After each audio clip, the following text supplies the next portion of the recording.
So in this fourth talk about the fundamentals of Sufism, I want really to take you into the essence of the Sufi journey, because for Sufism, spiritual life is a journey, and the Sufi is a wayfarer, a traveler. And the essence of this journey is the journey from separation back to union, back to oneness with God. If there is a way to describe the whole journey, it is from the feeling, from the experience of being separate from God, the lover being separate from the beloved, to a place, to an experience of being one with God. I am he whom I love, he whom I love is me. It is this journey from separation to union that encapsulates the whole Sufi experience. And this is most beautifully, poignantly, passionately described by Rumi at the very beginning of the Mathnawi, of his great, great Sufi poem. Listen to the reed, how it tells a tale, complaining of separations, saying, ever since I was parted from the reed bed, my lament has caused man and woman to moan. It is only to a bosom torn by severance that I can unfold the pain of love desire. Everyone who is left far from his source wishes back the time when he was united with it.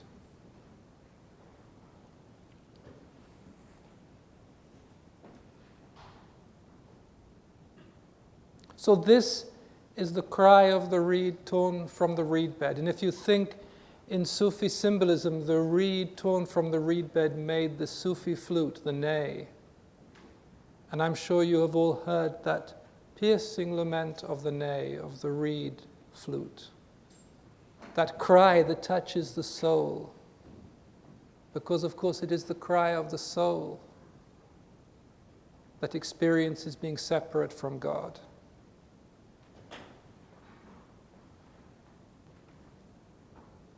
There are many, many ways to go back to God, to go from the human experience to the divine experience. For example, Buddhism takes you through a path of complete detachment, complete freedom from desire, complete freedom from the outer world that tries to capture us. And you go to this essence, to this pure consciousness. And the Sufi does it with love. But not just with love as we know it, but with this incredible, passionate power and pain of love that the Sufis call longing, which is one of the most misunderstood spiritual experiences. And yet, if you want to enter into what the Sufis call the tavern of ruin, into this place where you drink this pure wine of love, that is the ticket at the door, is longing. And I will cry to thee and cry to thee and cry to thee until the milk of thy kindness boils up. It is incredibly real. If you ever have felt what it means to be sad in a human love affair, it is like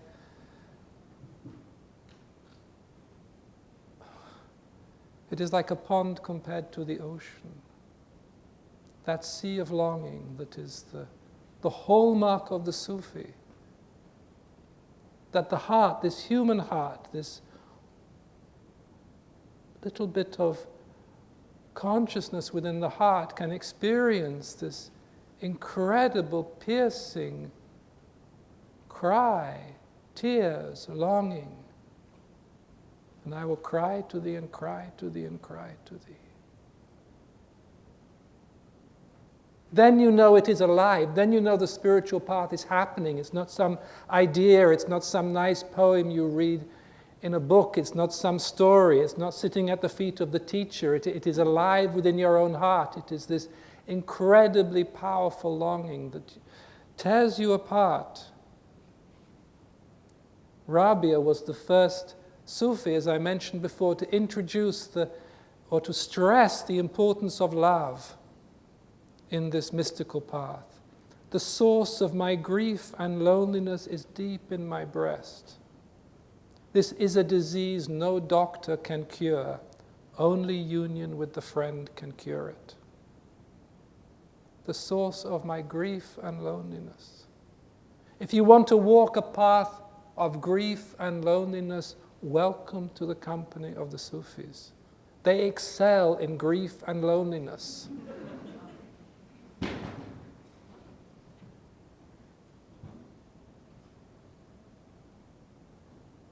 And this is what we aspire to. This is what we want. Ibn al-Arabi, the great Sufi, his prayer was, O Lord, nourish me not with love, but with the desire for love. Just look at that. He was a great Sufi. He didn't even have a teacher. He was such a great Sufi, and this was his prayer. O Lord, nourish me not with love, but with the desire for love, with the longing for love, with this cry in the heart. That is what it means to enter the tavern of ruin. And this is real love. This is the passion of the soul. This is its blood, its tears. And it is incredibly sweet as much as it is incredibly painful. Nothing is sweeter. It is the most intoxicating pain you can ever experience. Because what is interesting is it doesn't stay for the whole journey. This is what I have discovered, not just in myself, but in many people. It's there for maybe the first 5, 6 years. And then somehow, it's not that it gets covered over, but it goes into the background. Maybe it goes into the background because you can't live with it forever. Maybe because it has turned your attention away from the world back to God. That is one of its purposes. Because it is a living fire, it is a living substance in your own heart. The world was full of beautiful things until an old man with a beard set my heart aflame with love and made it pregnant with longing. Now how can I look at the world around me when it hides the face of my beloved? It takes you from the world, from this glimmer, from this... But it's a beautiful world, yes. It's an incredibly beautiful world. Sometimes it's a tragic world, sometimes it's a boring world, but it grips our attention. And something has to turn our attention back to the source. And this is love. This is longing, the feminine side of love, the cup waiting to be filled. And it is real. And you long for it. You long to have more longing. You cry, beloved, make me long for you even more. I think it is the quickest way to go home, in my experience. It is the quickest way to go home. Why? Because you can't think about it. I mean, you can't think about longing. It doesn't exist in the mind. You can think a bit about love. You can have images of love. Yes. But longing, this terrible, terrible secret of the heart that the Sufis have, in a way, taken and molded and perfected into a spiritual path. It bypasses the mind. It terrifies the ego. Even the body gets frightened of it after a while. It goes straight to the heart. It is the arrow that goes straight to the heart, friends. This is not some detached spiritual exercise. It's not something you do in a class and then go home and have a shower.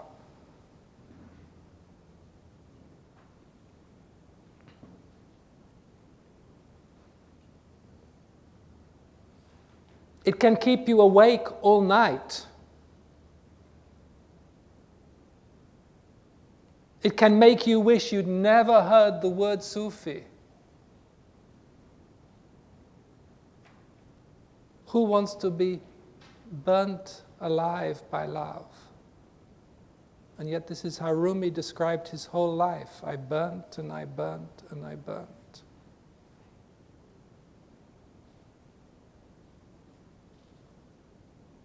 This is what it does to you.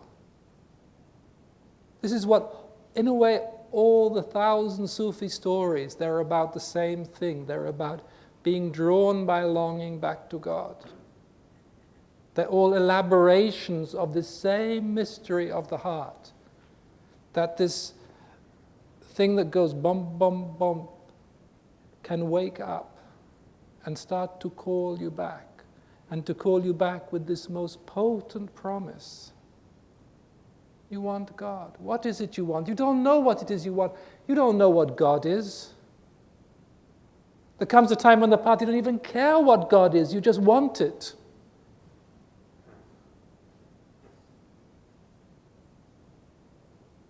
That's why I remember one friend, the first dream she had after I met her, she was injecting heroin into her veins on the Silk Road to China. She said, "What does this mean? I'm not junkie." I said, "You are now. Spiritual junkie. You've tasted that substance and you just want more of it and you don't care what it takes. You don't care what you have to give. It is so poisonous. It is so painful. It is so...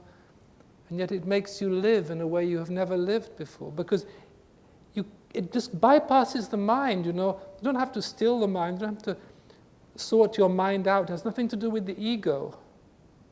Your ego has no reason to long for God. Your ego has no reason to cry. You don't even know what God is. What is God? But your heart does. And your heart is woken up. And your heart starts to cry. And it starts to want, and it wants, and it wants. And you just want to be with it. This is what is so strange. It is the most addictive poison there is. You just want it. You want more of it. You want more of this longing. Oh Lord, nourish me not with love, but with the desire for love. And this was actually the personal prayer of the father of my sheikh. Give me the pain of love, and I will pay any price you ask. Give the joy of love for others. For me, the pain of love. Now this sounds so crazy in this culture where we run from even a headache into an aspirin. Where every pain we might feel, how can we fix it? How can we not feel anything? To suffer? No, there must be drugs or workshops so we don't have to suffer.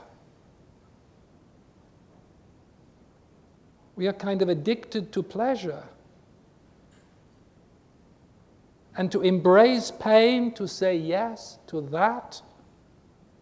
Are we crazy? Yes, we are crazy.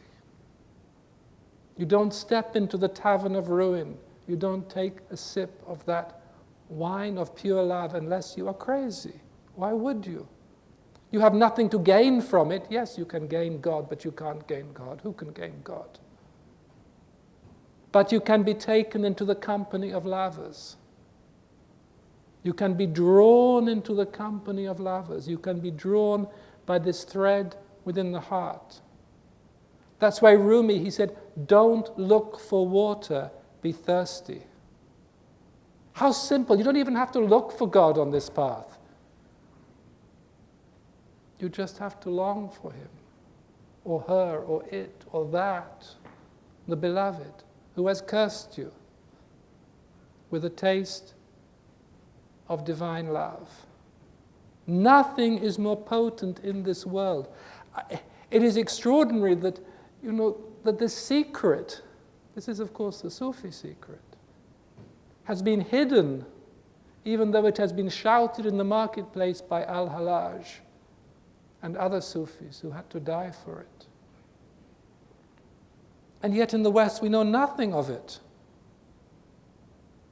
When you talk to people about Sufism, they think, oh, a nice whirling and a little bit of flute music. Huh. Abu Sa'id, the great Sufi, said, his absence is the knife that cuts your throat. Let no one glimpse the bloodstains in your coat. Weep, but in weeping let no listener hear. Burn, but in burning let no smoke appear. You don't even talk about it, not even to your friends, not even to your partner. What is there to say? My heart doesn't belong to me. It is full of this unspeakable pain that there is no cure for. They say it will take me to God, but who knows? What is God anyway? And you long, and you long, and you long. When I grew up, I didn't know what love was. I certainly didn't even know that longing existed.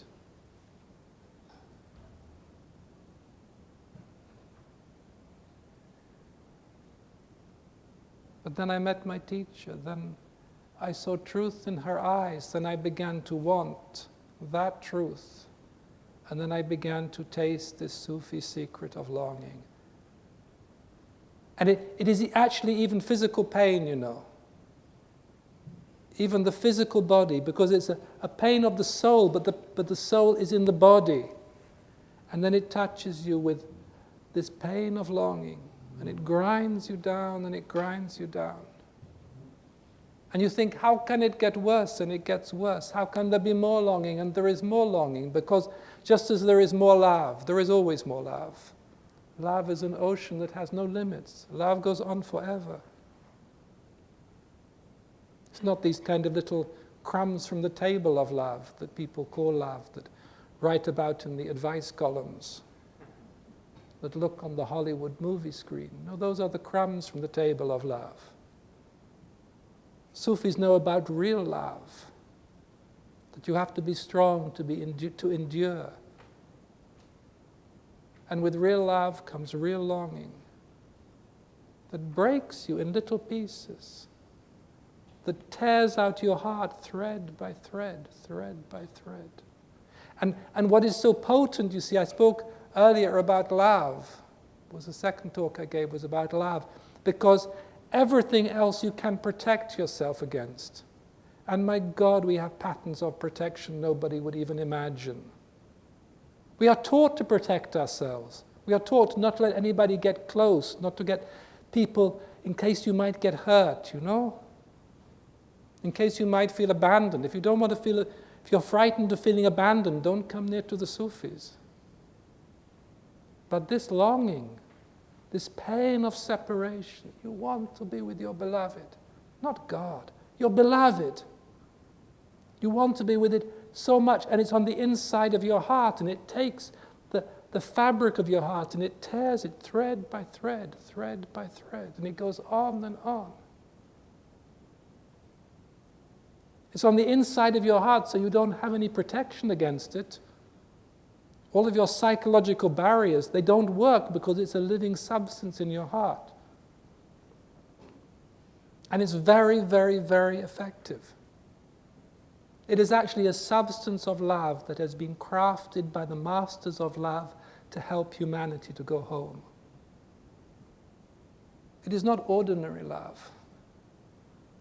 It is a love that has been made somewhere else, that has been... You can do that with love. We know so little about love. We know lots about, computers and things, motor cars, airplanes. We don't know much about love. When you say love, people think, oh, nice feeling, you fall in love, or you didn't get it as a child, or something like that.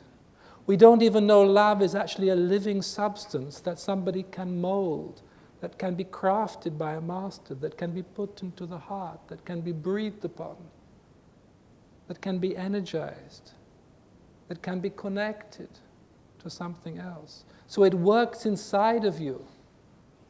I remember my teacher, she said, somebody once came to her group and used to said, I really come to you because I have this terrible pain in my heart and I hope it will go away.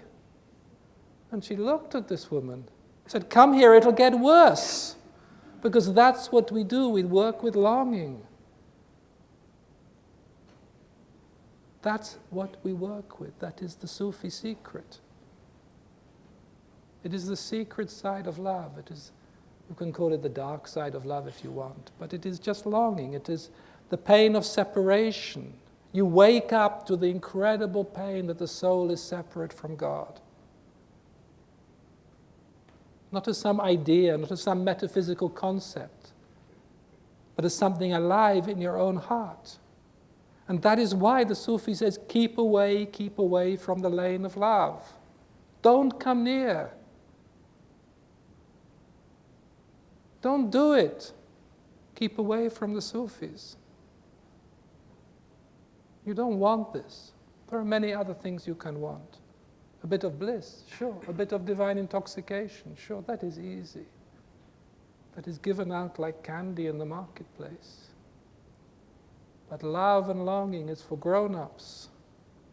It's for those who are prepared to take their own soul in their own hands and take responsibility for it and make that journey through the stages of the heart, through the stages of the path. The journey from separation back to union.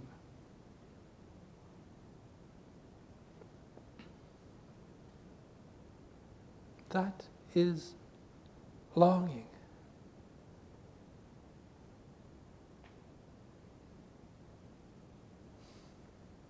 I mean, in a way, talking about it is a complete waste of time, because it is a bit like, somebody said the difference between talking about wine and drinking wine. Talking about being drunk and getting intoxicated. You can read all the books, but it doesn't make any difference. Once you're intoxicated, you know what it's like. You know the hangover in the morning. So this is the classical Sufi path. Give me the pain of love, and I will pay any price you ask. There is a story about the great Sufi Dhul Nun that is told by Attar. I was wandering in the mountains when I observed a party of afflicted folk gathered together. What befell you? I asked. There is a devotee living in a cell here, they answered. Once every year he comes out and breathes on these people and they're all healed. Then he returns to his cell and does not emerge until the following year. I waited patiently until he came out. I beheld a man pale of cheek, wasted and with sunken eyes. The awe of him caused me to tremble. He looked upon the multitude with compassion. Then he raised his eyes to heaven and breathed several times upon the afflicted ones. All were healed. As he was about to retire to his cell, I seized his skirt. For the love of God, I cried, you have healed the outward sickness. Pray heal the inward sickness. Dhul Nun, he said, gazing at me, take your hand from me. The friend is watching from the zenith of his might and majesty. If he sees you clutching to another than he will abandon you to that person, and that person to you, and you will each perish at the other's hand. So saying, he withdrew into his cell. There is no cure for love. That's a line from Leonard Cohen, isn't it? There ain't no cure for love. It's a nice line. He has wonderful lines, Leonard Cohen. There's no cure for longing except that, with a capital T, except the arms of your beloved. And this is not some quick fix. It's not, a couple of days of longing. It goes on and on.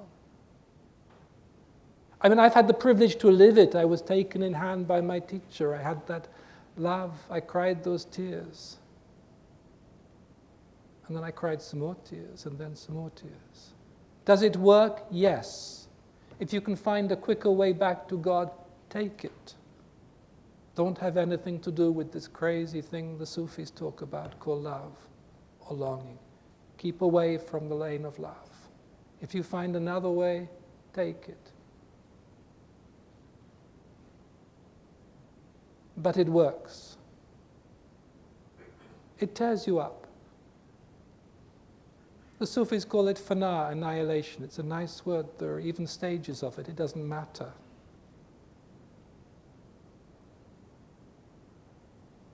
If you think nothing matters when you are really in love with another human being, wait till you are really in love with God. Wait till you really cry and cry and cry for that. Of course, it works with this most powerful substance called love, and it pulls you back to God. It takes you back to truth. It takes you. It's a magnet. Even if you try to run away from it, you can't. It's very, very powerful, very efficient, and you can't even think about it because it doesn't belong to the mind. You can't say yes or no. You can at the beginning, yes. But you can't get rid of it. It works. My God, it works. And the Sufis know about it. This is what they work with. This is what gets put into the heart of the wayfarer. This burning, passionate, crazy desire for the beloved. This cry of the reed torn from the reed bed. You have been taken away from your beloved. You have been left in this world that is not your home. The Sufis talk about the homesickness of the soul. You want to go home. You are so homesick. And you live an ordinary life. You have family, you have job, and nobody knows. Nobody looks into your eyes. Nobody sees. This is what Abu Sa'id said. Let no one glimpse the bloodstains in your coat. This is how it is done. This is how it has always been done. And it takes you from separation back to oneness, back to union. And it works. And it has worked for hundreds and hundreds of years in all the different countries where Sufis have been sent, in all the different places, in all the different homes. It doesn't matter where a Sufi has been, there is a trail of blood. There are the tears of longing. It is like in our little Sufi center, we only had one ritual object, which was a box of tissues. That is the only thing that gets passed around the group. Not blessings, not sacred food, but a box of tissues. How many times have I heard, oh, I didn't mean to cry? Of course you meant to cry. And my lament is cries countless. You cry and you cry and you cry. And then there comes the day when something else is present in your heart. When this other fragrance of love is present there. Mrs. Tweedy describes it in her book as that moment she saw it as a still blue flame. Or it can be a sweetness. Suddenly, one day, instead of the bitterness, instead of the tears, instead of that terrible, terrible longing, there is a certain sweetness. Where did it come from? This sweetness in your heart. It's very silent. It's just there. It's like a memory of something. Oh, there is this place in the heart that is so sweet, that is so tender. And then you realize, my God, I haven't cried for a month. that longing is no longer present. There is something else here. This is really the promise of the beloved. This lovely line in the Song of Songs, and he took me to his banqueting house, and his banner over me was love. I always loved that. His banner over me was love. The banqueting house of love. And he takes you. It is like a thread in the heart that pulls you back to the beloved. It works. There's nothing you can do. Once you got mainlined with that heroin, once you tasted that longing, something else in you wakes up. This sweetness. They call it the sweetness that was before honey or bee, because it is not made in this world. And there is nothing more tender, nothing more beautiful, nothing more fulfilling.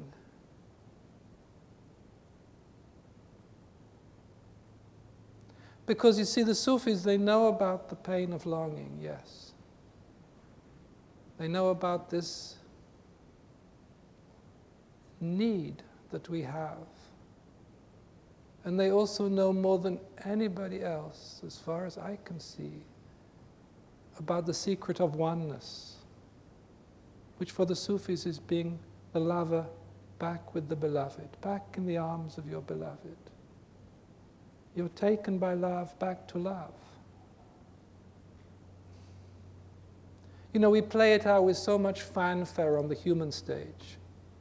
We want to be taken into the arms of our beloved, our human lover. And we long with such longing for this brief moment of ecstasy we call orgasm. And what a fuss we make of it, you know? What a drama. For this brief moment. The French call it le petit mort, the little death. The Sufis know about the big death, about a moment that goes on forever, about the moment not of the body, but of the soul, and what it means to be saturated with love, and what it means to be taken by love back to oneness, from separation back to union, back to unity, back to home. You are home. You are back where you belong. You are there. But there is no you. There is just love. There is the beloved. It is, and then you are really alive for the first time in your life. The Sufis call it baka, abiding in God. The Sufis say there are different stages of the journey. There is the journey back to God.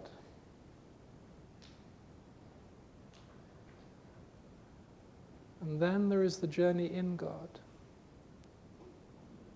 And really, until you have stepped into that oneness, into that unity, you don't know what it is like to be alive. Because you are living this. See, what is strange is because the Sufis know about separation. And yet at the same time, Sufis know there is no such thing as separation. It is the great, great human illusion. It is the veil. Sufis talk a lot about veils that separate us. They know, because once you have got there, you know. You don't know why you know or how you know, but you know that there is no such thing as separation.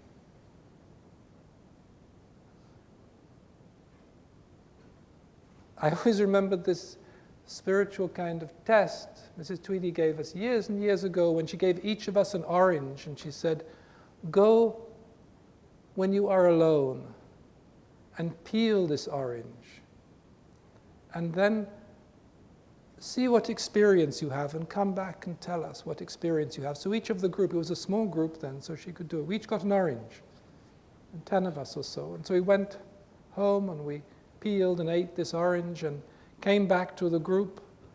A week later, we used to meet on Friday evenings.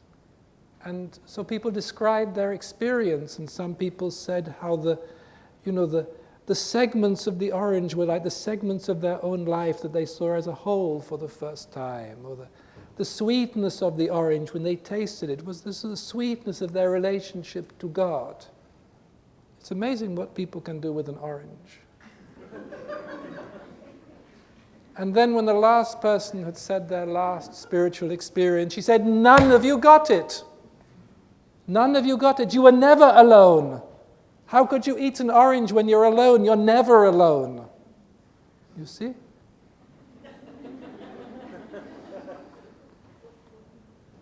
You can't peel or eat an orange alone, because she was already on the other side of the veil. That you are always with God. There's no such thing as separation. It is the great human mystery that why we have been caught in this illusion. And yet the Sufis live that illusion. You know, if you have to live life, I always say, you know, when you get to the St. Peter at the pearly gates, you know, and you're not the bus driver, which I can tell you later about, but when you get to the Peter, you know, at the pearly gates, you know, you can say at least two things. I have lived and I have loved. If you can't say those two things, you know, why bother? If you can't say I have lived, whatever it means for you to live, to taste life, and to say I have loved, because love is really the greatest human experience. We're mostly terrified of it. And we have agony aunts telling us how to avoid it. But for the Sufi, really, life and love are the same. Mrs. Tweedy, when she was old, she used to say, what is the point of being alive if you are not in love? She was 86 when she said that to me. What is the point of being alive if you are not in love? What is the point of it all? Because when you are in love, you are alive.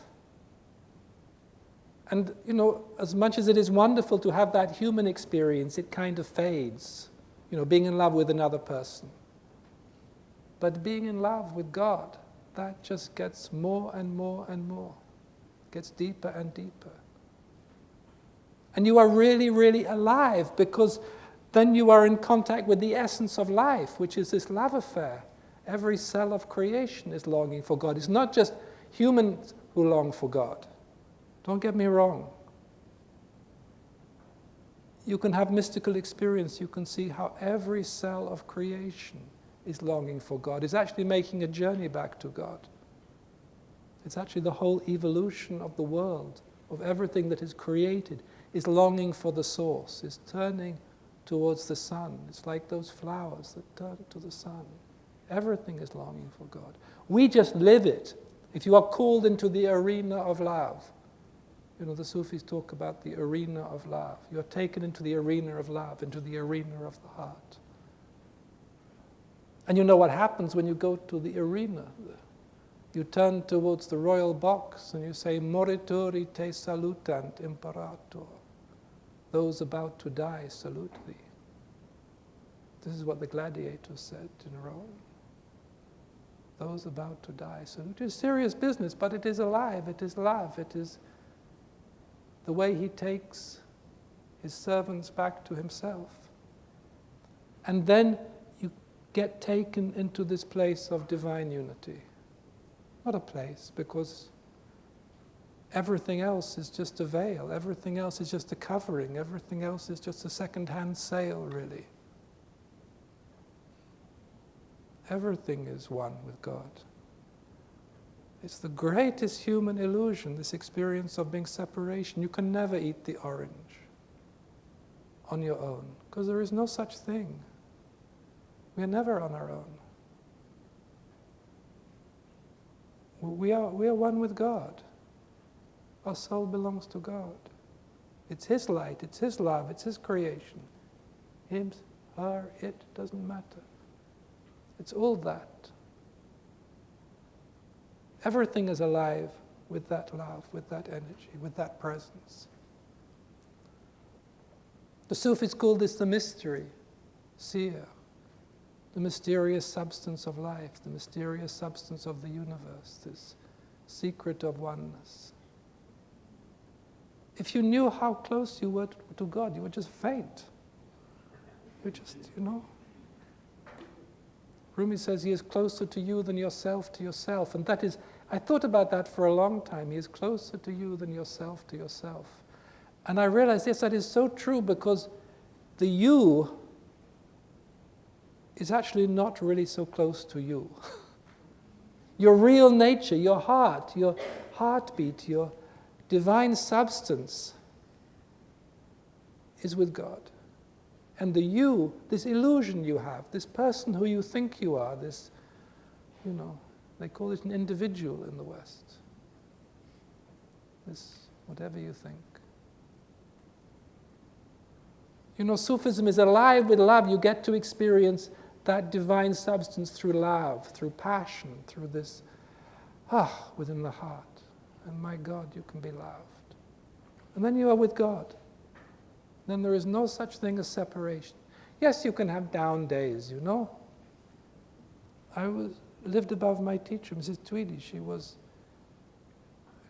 getting old. She had difficult days. She had arthritis. All of those things. But you never forget. You never forget your beloved, or that you are with your beloved. It is like a promise he makes to you. There's this beautiful, beautiful saying when he says, there are servants among my servants who love me, and I love them. And they look towards me, and I look towards them. And I hear what they say for my sake, and I know what they complain for my love. And you are with your beloved, and that journey, that incredible undertaking, those stages of the path, those valleys of the quest. You remember them, yes, like entries in a diary you can look back through. But something has changed, something completely different has become alive within the human being. And that's why I gave this whole series of talks about this place where the two seas meet. Because, for so many years I experienced the human sea, the pain of longing, of being drawn on this journey, of being taken on this quest, and then I began to experience this other sea that had always been there. You can call it divine ocean of love. And I began to realize it had been there all the time. I just hadn't noticed it. I'd been too busy with myself, with my problems, even with my longing. And then I knew it was, that ocean that we all long for, which is just, they call it being in the presence of God, being with your beloved, being lost in love, being absorbed into oneness. It doesn't matter what you say, it's just words. Rumi writes very beautifully one place, he said, those are all those words about love are like footsteps that take you down to the ocean. You can see the footsteps in the sand until the tide washes them away. But they are just the footsteps that take you to the ocean of love. And once you go into that ocean, you don't really know what to say anymore, because it's all just love, and it's just the beloved. And yes, you still get down days because you're a human being. But there is this other presence. Maybe you are part of it. I don't know. Part of it? No, not really. You are it. Or it is you. Or yes, you remain human being. Now I laugh because I always thought the human being would just go, because I'd read all those texts and I thought, wonderful, the human being just goes. You just, the dewdrop goes back, is burnt away. The drop goes back into the ocean. There is nothing left. I thought, how wonderful, there is nothing left. But it does seem that there is a need for somebody to tell the story, that there is this human part of you that remains always in awe and always slightly bewildered. You're always bewildered. You don't quite know what is going on. Because in the presence of God, how can you know what is going on? We have this kind of gnat's mind, so tiny. And gosh, we talk so much about it. We made so many things out of this tiny little bit of human consciousness and completely forget the divine consciousness. Completely forget this overwhelming divine presence, this being which is really us, because we are made in the image of God. So how can it be otherwise? And so you begin this crazy, crazy journey, the Sufis call the journey home, with this longing for God, with this reed torn from the reed bed, with this cry of the reed flute. It is so beautiful. That draws you back, that reminds you. Sufism is so much about remembrance. It doesn't remind your mind, but it reminds your heart. It's like an ancient promise. Don't forget. I always feel there are souls who come into this world who have been promised they will never forget in this life. Most people forget. We are experts at forgetting. Our whole world is covered in forgetfulness. We think the world belongs to us. We think the world is a problem we need to solve. It is a global crisis.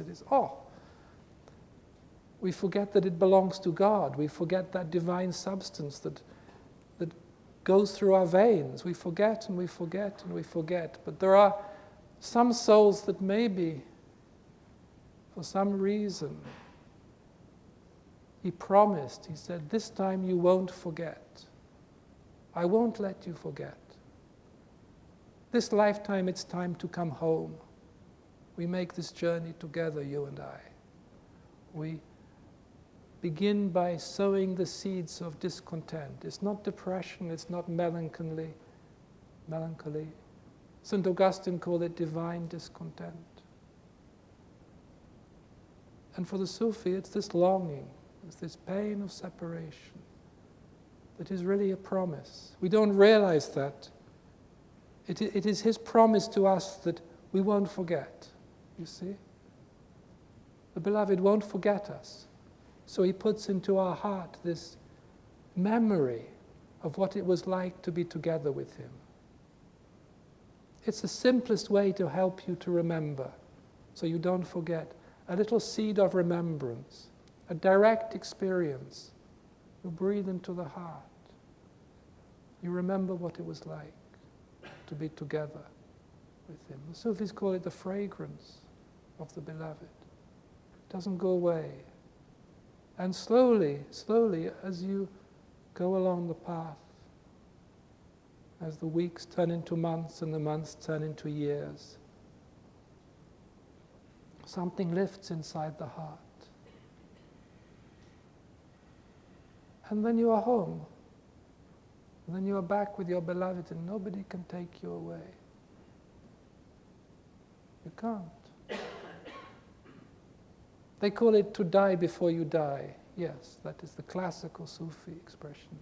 It also means to live, because it means to live as you really are. We are made in the image of God. We are made to live in the presence of God. We are not made to forget forever. That is fantasy.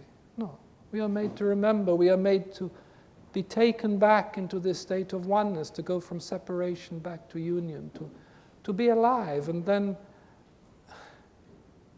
wherever you walk, you are with your beloved. He is with you, wheresoever you turn.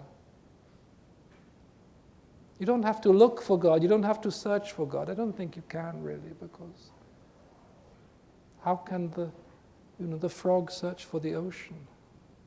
You can't, but you are given that experience. You are given that longing. The minute I heard my first love story, I started looking for you, not knowing how blind I was.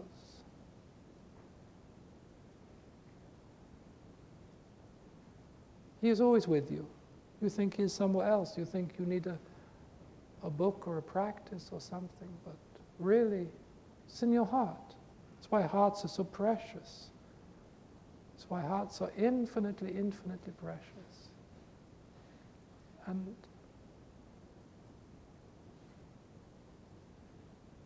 then you're just with your beloved. You are just with your beloved. He is with you wheresoever you turn. He is your companion. He is your friend. He is your lover. And sometimes, and this is what is interesting, even when the veils of separation have gone, he reveals more of himself. The beloved reveals more of the nature of love. It is, you get drawn deeper and deeper into this ocean of love, into this oneness, into this experience of love that goes on forever. When Dulnun stood at the edge of the ocean and he asked this woman who had come in his dreams, and he said, "What is the end of love?" And she said, "Love has no end because the beloved has no end." You don't figure it out, you don't know it, but you are taken there by love, by longing, by this pain of separation, by this crazy desire for your beloved. You can call it Sufism if you like. It is the secret within the heart. And then, as I say, one day the heart opens like the bud of a rose opening, and you realize you were always with God.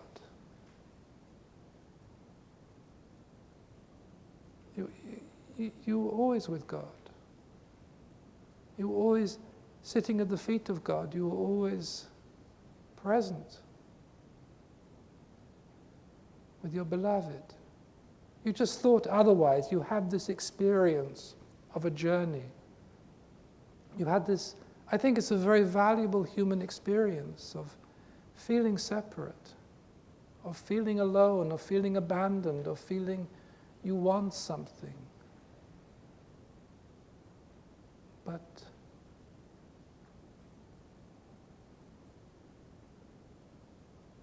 in the end, you get a different experience, that you're always with God, always were with God. Couldn't be otherwise, because otherwise there would be two, otherwise there would be God and separate from God. And the beloved is not two, that is our illusion, that is our fantasy. But that is also our human experience. So the thing I love about this whole journey of longing, of separation, is it gives you both the whole human experience, because why come into this world if you don't really want to have a human experience? Why bother with it all? You have the whole human experience of being separate, of being alone, of being sad, of being wanting something, looking, crying. And then you also get the other ocean. You get that divine ocean that says, "But you were always with me. Of course you were always with me. There were never two. I am always with you. Everything perishes except that love, except that one being." And then you are with God for the rest of this life. You go deeper into it, yes. It is he who suffers his absence in me, who through me cries out to himself. Love's most strange, most holy mystery, we are intimate beyond belief. Through our longing, through our love, the beloved experiences the human being. You see? The beloved, who is so infinite, who is so powerful, who is love itself, does not know what it means to need, except through us, except through our need. So, as much as we are the human ocean reaching into the divine ocean, so we are also part of this human ocean, this divine ocean crashing into this human experience. And we give the beloved this experience of wanting, of need. It is he who suffers his absence in us, who through me cries out to myself. love's most strange, most holy mystery. We are intimate beyond belief. So that is a little taste of what the Sufis call love and what the Sufis call longing. It is maybe a little sip of this wine that the Sufis have been passing around for centuries. Wherever they go, they leave a trail of broken hearts and a fragrance of divine union, of oneness with God.